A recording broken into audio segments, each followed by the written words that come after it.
Everyone, আসসালামু আলাইকুম। Welcome জানাচ্ছি নতুন একটি রেসিপি দেখার জন্য। আজকের রেসিপিটি হচ্ছে কাঁচা আম মাখানো। এখানে আমি কাঁচা মরিচ, শুকনা মরিচ, লবণ, চিনি, খেজুরের গুড় নিয়েছি।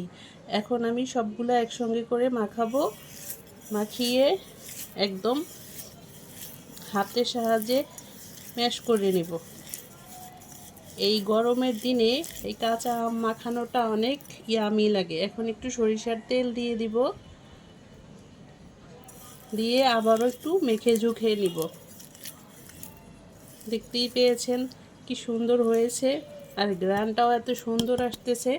আর এখানে আমি আমগুলাকে এভাবে করে কুচি করে নিয়েছি গ্রেটার দিয়ে। এখন এই আমগুলা এর সাথে দিয়ে দিব।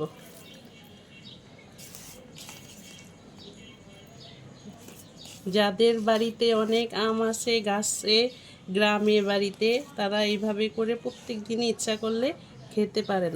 আর এই গরমে এই আম মাখানোটা খেলে স্বাস্থ্যের জন্য অনেক ভালো এবং খেতেও খুব সুশ্রী লাগে, সুন্দর লাগে, আর মুখে রুচি আসে।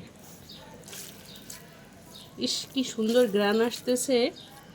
আপনারা এভাবে করে অবশ্যই বাসায় বানিয়ে খাবেন। দেখতে পেয়েছেন একদম রস বেরিয়ে গেছে। উফ, আমার তো জিভে পানি এসে গেছে।